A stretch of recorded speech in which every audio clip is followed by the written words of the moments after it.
DocTalk is brought to you by Boehringer Ingelheim Vetmedica Inc., the makers of Pyramid 5 plus Presponse SQ, a market leader in combination respiratory vaccines.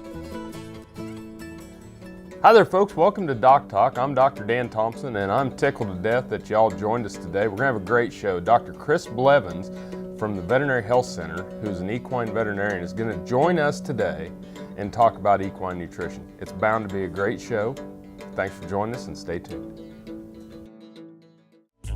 Say this is a calf that's been run through the chute a few too many times. Going through the chute stresses cattle, causing them not to eat like they should. Luckily, Pyramid 5 plus Presponse SQ provides proven protection against key respiratory diseases in a single shot, with just one trip through the chute.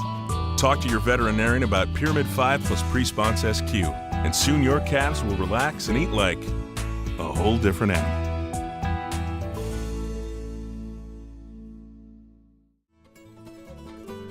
Closed caption brought to you by AgriLabs, the perfect pairing of performance and value.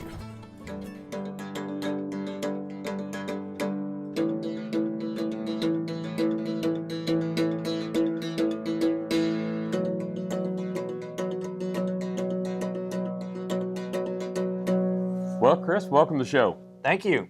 Folks, this is Dr. Chris Blevins, and he's an assistant professor here at Kansas State University's College of Veterinary Medicine. He's a friend and a colleague and does a great job with our field equine service that we provide out of the Veterinary Health Center here at K-State, and teach a lot of students, don't you? Yeah, there's a few that go through. Well, today we're going to focus on feeding the horse and equine nutrition, and I always am impressed. We have some notes here, stuff we're going to go over today, but just start out by kind of describing the equine. What's different about the horse relative to other animals? Yeah, you know, it's one of those things where horse owners actually don't just realize it, and they try to feed it like other species, and they're a lot different than cattle, even you and I, and our dogs and cats. They're a monogastric, meaning that they have one stomach, so they're not like a cow where they have multiple stomachs or anything. But then they're also a hind gut fermenter, so they're not like a dog or cat or us, which are monogastrics, but they also can ferment different roughages based on their cecum. So their digestive system is a little bit more specialized in that aspect of being different than other species, and the way we feed them needs to be different than we feed other species, and sometimes we kind of forget about that and try to humanize the horse or do some other things with them too. Yeah, we've humanized a lot of animals, and whenever we do that, we get ourselves in trouble. Yeah. So let's, you know, and everybody knows that when you start to talk about equine nutrition, you know, the hind gut fermenters, and then it starts at the mouth, though, the difference in the digestive systems between the different species. Yeah. And the teeth are very important, right? Yeah, the teeth themselves, as you start looking at the horse, are very important because they're not going to chew it more than just one time. And so whatever they do the first time it's in their mouth is how they're going to utilize that food, whether they spit it out because they couldn't swallow it, or it comes through the other end not digested, is also a potential problem. And so their teeth are very important in getting it small enough particle size so then they can digest it. And you know, really, the amount of teeth that the horse has in its mouth is not just what's underneath the lips, which some owners kind of think of. They have all those premolars and molars that go all the way back. If you just draw a line straight down from the eye, that's how many teeth they have, column of teeth in their mouth. So the teeth are very important in digesting all those materials.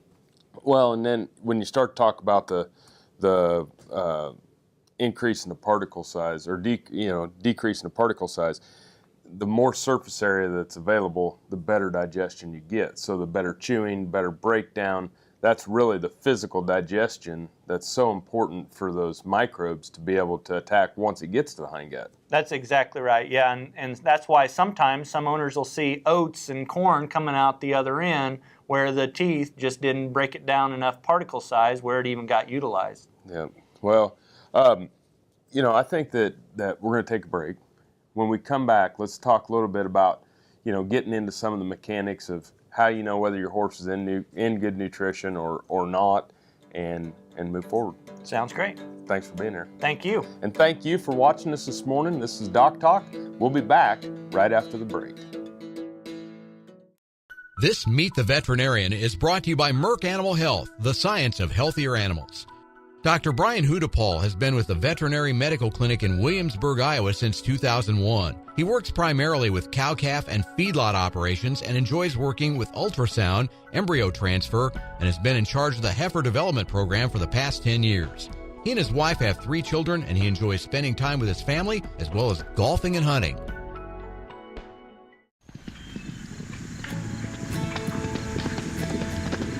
You know, I think people are just kind of born with a passion. I wouldn't be where I am today without that horse. Oh, I'm not passionate about horses. That's just something that's in here. I can't explain it. Some people go to a job every day. I just go do what I love to do. That's all I know is horse. The bottom line, we're for the horse. It's whatever we can do to make life better for the horse, wherever they are, whatever they do. They're just magic, that's all. They got me. If we always do what's right for the horse, we will never go wrong.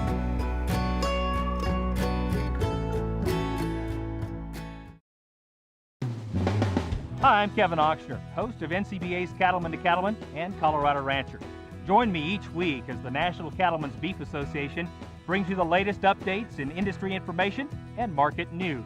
Plus, each week we provide important educational information and features on cattlemen from across the country just like you. And we can't forget our favorite cowboy poet, Baxter Black. Join me for NCBA's Cattleman to Cattleman, debuting Tuesday nights at 8:30 Eastern, right here on RFD TV. Beef producers asked for it, and Norbrook delivers. Introducing new Enroflox 100, the newest addition to your arsenal for treating bovine respiratory disease. Enroflox 100 is an FDA-approved, ready-to-use injectable antimicrobial solution to treat BRD associated with Mannheimia hemolytica, Pasteurella multocida, and Histophilus somni in beef and non-lactating dairy cattle. Administered SQ as a multiple-day therapy. Consult with your veterinarian today about Enroflox 100, the new choice. This segment is brought to you by Norbrook Laboratories, manufacturers of Enroflox 100, the newest addition to your arsenal for treating bovine and swine respiratory disease. Hey there, folks. Welcome back to DocTalk. Dr. Dan Thompson here with my friend and colleague, Dr. Chris Blevins, who is an associate professor here at Kansas State University's Veterinary Health Center and is in charge of our equine field service. Yep. And so you're seeing a lot of horses, you're working with a lot of owners, you're teaching a lot of students. Let's get right into managing that horse's nutrition. And so what's the first thing that we're going to look at on an individual basis? You know, the simplest concept to remember about horse and nutrition is what condition is your horse? What body condition, how much flesh, how much bones can you see versus muscle?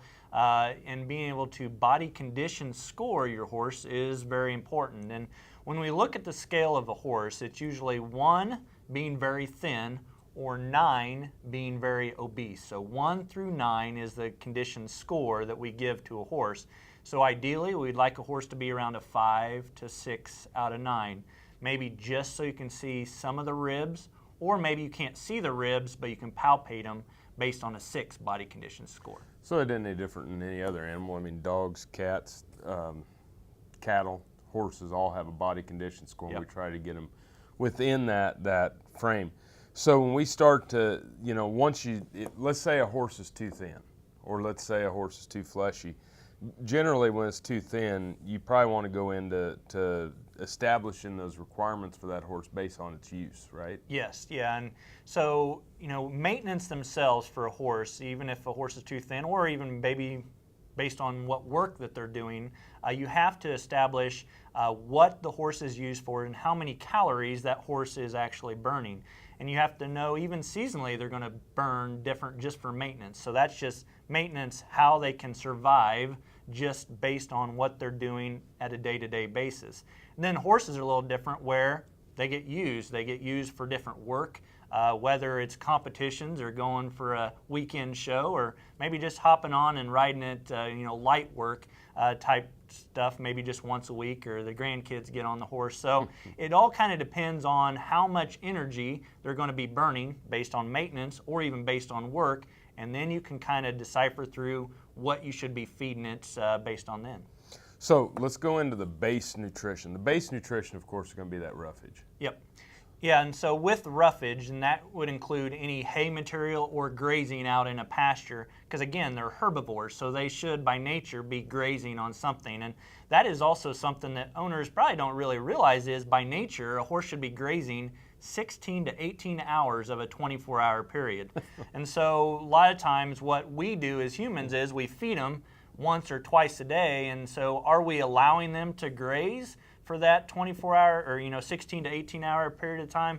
Probably not. Should we? Yes. And so that is something that just on base that we should be doing. So it's a full-time job. It's a full-time, yeah. They're herbivores and eating all the time. Yeah. So we're going to have to go to the break, but what about water? Yeah, water, they should be drinking water and have access to water all the time. You start limiting that water, colic or even potential other aspects of dehydration could be a part of concern. Cool. Well, let's take a break. Folks, thanks for watching the show today. This is Dr. Chris Blevins here at Kansas State University. We're talking about equine nutrition, and when we come back, we're going to talk about how to feed your horse. Thanks for watching us, and we'll see you here right after the break. This segment was brought to you by Brute Cattle Equipment, makers of the Brute Stealth Hydraulic Chute. If the chute fits, swear by it. Visit our website for more information. This tip brought to you by Baytril 100 Enrofloxacin Injectable, now approved for use in controlling BRD in high-risk cattle. Baytril 100, right the first time, whether it's controlling BRD in high-risk cattle or treating BRD. Hey folks, welcome to today's On the Farm Tip, and today we're going to talk about how to identify sick cattle through the DART method: depression, anorexia, respiratory, and temperature. A depressed calf is one that has its head down, it's singled itself out from the group, it's got a dry nose, dull eyes, and its ears are down, and it's not paying attention to its surroundings. Anorexia means the animal's off feed. These animals will have a hollow gut, have that hollow look over their flank, and they're off feed. Sick animals don't eat, and animals that don't eat get sick. Respiratory rate. If we have acidosis or respiratory disease, these animals will increase their respiratory rates and they will breathe irregularly. And lastly, is the animal exhibiting a high rectal temperature. Normal rectal temp for a feedlot calf is 1015 to 1035 Fahrenheit. If these things add up, DART, depression, anorexia, respiratory, and temperature, then you have an animal that's probably not doing right. We need to get it in, check it out, and give it a treatment. That's today's On the Farm Tip. With BRD, every second counts. And when you get new high-risk cattle, you've got a choice to make. You can either take your chances and wait and see what happens, or you can take charge of BRD. Right from the start, treat bacteria up front with Baytril 100 Enrofloxacin Injectable, now approved by the FDA for BRD metaphylaxis in high-risk cattle. Ask your veterinarian about Baytril 100 and make it your go-to drug to control BRD in high-risk cattle or for treatment of BRD. Baytril 100, right the first time. Hi there, I'm Dr. Dan Thompson. Be sure to join me at the 47th Annual AABP Convention, September 18th through the 20th. I encourage anybody that's involved in the beef or dairy veterinary profession to attend. Reconnect with other professionals and learn about the practical applications in the beef and dairy industries. There will be scientific sessions, clinical forums, and over 100 animal health exhibitors. If you're a practitioner, a technician, or a vet student, join me at AABP. I'm Dr. Dan Thompson, and I'll see you in Albuquerque. Valley Vet Supply is devoted to providing information and professional quality products at reasonable prices. Valley Vet Supply. Working your cattle just got easier. Introducing the new Vet Gun delivery system, a new way to apply topical insecticides to your cattle. The Vet Gun lets you remotely treat cattle with effective parasite control, so you can do it from an ATV, on horseback, or just walking among the herd. It's that simple. The proven topical insecticide AML Vet Cap is used with the Vet Gun. It works fast to control horn flies and lice while minimizing stress on your cattle. Fast, easy, effective. Vet Gun. Check with your animal health supplier for availability. True Test Group, weighing systems, electronic identification, EID, electric fencing, and dairy automation systems help farmers and ranchers around the world manage the performance of their livestock for ultimate profitability. Hi there, folks. Welcome back to DocTalk. Dr. Dan Thompson here with Dr. Chris Blevins, who's assistant professor and in charge of our equine field service here at the Veterinary Health Center at Kansas State University's College of Veterinary Medicine. And we're talking about feeding the horse. And we've gone through digestive tract, we've gone through some of the different things as far as roughage and how long the animal should graze. Now let's get into developing that program and what are some of the things, you know, how much do I feed, how much do they eat, how do I judge that? Yeah, I mean, the best thing to indicate that is going to be based on percentage of body weight. So knowing how much your horse weighs and then going from there. Usually a horse should digest or eat 2 to 3% of their body weight in a day, and that's in dry matter. And so when you look at that, and as for an example, maybe a 1,100-pound horse just for maintenance, which is a normal size quarter horse, should be eating around 25 to 28 pounds of hay. So that's not even dry matter, that's everything included with it. So that could give you an idea how much they should consume of just roughage in a day. Absolutely. So they're going to eat that much roughage, but how do I make that decision? I go back to the body condition score and the use of the animal. How do I go back into what do I supplement and what are some of the things I need to worry about supplementing? Yeah, you know, when you're looking at that, and always we make a base based on roughage. So you feed your roughage, and then depending on the body condition score, you adapt what you should do based on that, whether kind of limiting the amount of roughage if they're obese versus adding extra. And the supplements could be calories based on grains. And you know, there's a lot of pelleted feeds and grains and sweet feeds. There's also a lot of oils that you could add to the food to add extra calories.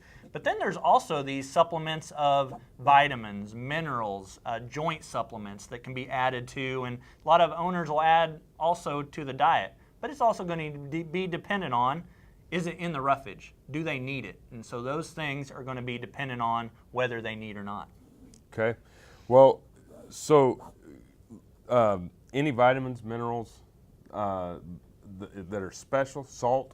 Yes. Salt is very important for the horse because one aspect is they sweat it out. And because horses sweat so much, they need to replenish the salt. So all times having access to salt. It helps with water consumption, helps with eating, so making sure they have salt is also very important.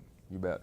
So we talked a little bit about the 2 to 3% body weight and roughage. So on a 1,100-pound horse, 25 to 28 pounds. Right. So then how much, what are we looking at for the grain supplement? Yeah, usually that's going to be about 1% of the body weight. And so when you start looking at that, you know, it could be anywhere from 3 to 6 pounds of grain a day if they need it. So this is when we start adding it if they need it. And that's the problem with most owners is they think that their horse needs grain, but a lot of times they're herbivores. They'll be fine on roughage. Yeah, and too much grain will equal potentially laminitis, obesity. There's all kinds of different things. Growth issues with foals, if they're fed too much too fast, is also some potential indications of we feed too much grain. Well, I think this is some great stuff. 2 to 3% body weight for roughage, 1% for the grains. Make sure you got salt supplemented all the time and fresh water out there. Yep, that's right. Well, when we come back, let's do a little wrap-up. All right, sounds great. Hey, thanks for watching DocTalk. We're going to take a break, and we're going to see you in a minute. The BQA Tip of the Day, sponsored by Beringer Engelheim Vetmedica, Inc. Hey there, folks. Welcome to today's Beef Quality Assurance Tip of the Day. And whenever you go through a beef quality assurance assessment, whether you use the tool for feedlots, stocker, or cow-calf operations, some of the things that go into feed accessibility, water accessibility, and cattle comfort are going to be checking the water tanks, which we should have clean, ample, fresh supply of water available. We have great management of our water tanks and great management of our feed bunks, and we make sure that the animals have fresh, ample feed supplied in bunks that they can reach and water supply that's available with enough space. Cattle comfort comes in the pen. If we have mud in the pen, we need to get that box blade out or our loader out and start to clear a spot where those animals have a comfortable place to lay down. Water tanks, feed bunks, and cattle comfort in the pen, all part of Beef Quality Assurance tip of the day. Say this is a calf that's been run through the chute a few too many times. Going through the chute stresses cattle, causing them not to eat like they should. Luckily, Pyramid 5 plus Presponse SQ provides proven protection against key respiratory diseases in a single shot, with just one trip through the chute. Talk to your veterinarian about Pyramid 5 plus Presponse SQ, and soon your calves will relax and eat like a whole different animal.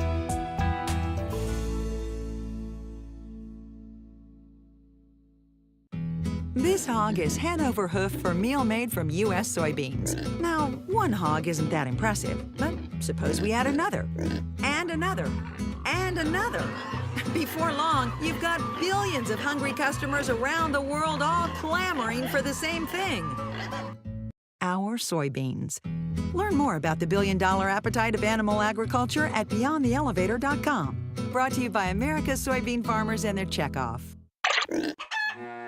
Hello friends, I'm Ernie Rodina. And I'm Dawn Dawson with the Better Horses Radio Show. For over 9 years, we've been bringing the Better Horses Radio Show to markets all across the Midwest. We talk about God, lots about horses. We talk about cows, we talk about horse health, we talk to top trainers, and we even talk about Roy Rogers. We're having a blast with Better Horses Radio Show and would love to take it to a market near you. So visit our website at betterhorsesradio.com and let us or your local radio station know you'd like to hear it in your area. The Better Horses Radio Show is unbelievable. The Kansas State University College of Veterinary Medicine is a leader in food animal research and education. Our researchers are constantly expanding the knowledge of animal health and food safety. Through the Veterinary Health Center and the Kansas State Veterinary Diagnostic Lab, we provide practical services for animal producers. Home of the Beef Cattle Institute, the college is committed to animal welfare training and research. The Kansas State University College of Veterinary Medicine, knowledge and service for the future of animal production. This segment is brought to you by the Beef Quality Assurance Program and the Kansas Beef Council, improving animal care and beef safety for more than 20 years. Folks, welcome back to DocTalk. I'm here with Dr. Chris Blevins, who's an assistant professor and in charge of our equine field service for the Veterinary Health Center at the vet school at Kansas State University. And Chris, we've been talking, had a great discussion today about feeding the horse, and I've learned a lot, and I'm sure that our guests have too. But let's go into some of the different options. There's so many different ways to feed a horse and different products out there, but just different hays, different concentrates, complete feeds. Yeah, and it's kind of, you can get lost at a feed store or a co-op just looking at horse feeds. And there's so many different options. What should we be doing? And that kind of loss gets back to, just like we were talking about earlier, just go back to the basics and roughage and those things. But gosh, there's all kinds of things that you can feed. You can feed a dehydrated hay cube that you add water to. There's alfalfa cubes. There's alfalfa pellets. There's different type of concentrates, pelleted, sweet feeds. There's different complete feeds, in which are different. They look a lot like a concentrate, but you can feed a lot more of them. And so especially like equine senior type feeds, they're more a complete feed, which you need to feed more of than just a concentrate. So that's also different. There's also different types of hays that you can feed your horse, and whether the hay is chopped up in bags, there's all kinds of things and options for that too. And so when you're starting to look at those things and different options and different supplements, an owner can get really lost in those kind of situations. So let's say I go in there and I am lost. Work with your veterinarian, work with your co-op. Who do I get a hold of? Yeah, I think start with your veterinarian, a good reliable source. And maybe if they are not comfortable discussing nutrition, they'll find you a good equine nutritionist. And with equine nutrition, always think about your universities. They'll usually have an equine nutritionist. In addition to different feed companies, will also have equine nutritionists that you can go off of. Even talk to your extension agents. Maybe they can help too, but the veterinarian can definitely be a good source. Yeah, because I think that a lot of times, you're sitting there and you see all these different programs and products and different things, and you're like, geez, which one of these should I be using? And so I need that unbiased. Yeah. somebody that's in it for me. Right. To discuss about what I should be feeding my horse. Right, yeah, because you'll get all keltered and it'll be some big fad, but it's just a fad and maybe not necessarily needed in some situations. So you just have to take it and kind of go and use a professional. But I think you're spot on when you say that. Any closing? Well, I think the biggest thing is making sure we don't overfeed our horse. The obese horse, that's a big topic, and tough love is what I usually, whenever I start going with those for owners, and they don't necessarily need grain, especially if they're obese, and taking that grain away, exercise them, and kind of limiting the aspect and using your veterinarian. Cool. Well, folks, we really appreciate you watching Doc Talk today. It's been a great show. Chris, thanks for joining us. Thank you. I learned a lot, and I always do whenever you're on the show. Well, thank you very much. And folks, if you want to know more about what Dr. Blevins and I do, you can find us on the web at www.vet.ksu.edu. Remember, always work with your local veterinarian. Thanks for watching Doc Talk this morning. I'm Dr. Dan Thompson, and I'll see you down the road. Closed caption brought to you by AgriLabs, the perfect pairing of performance and value. For more information about this program or previous programs, go to DocTalkTV.com. Doc Talk was brought to you by Boehringer Ingelheim Vetmedica Inc., the makers of Pyramid 5 plus Presponse SQ, a market leader in combination respiratory vaccines.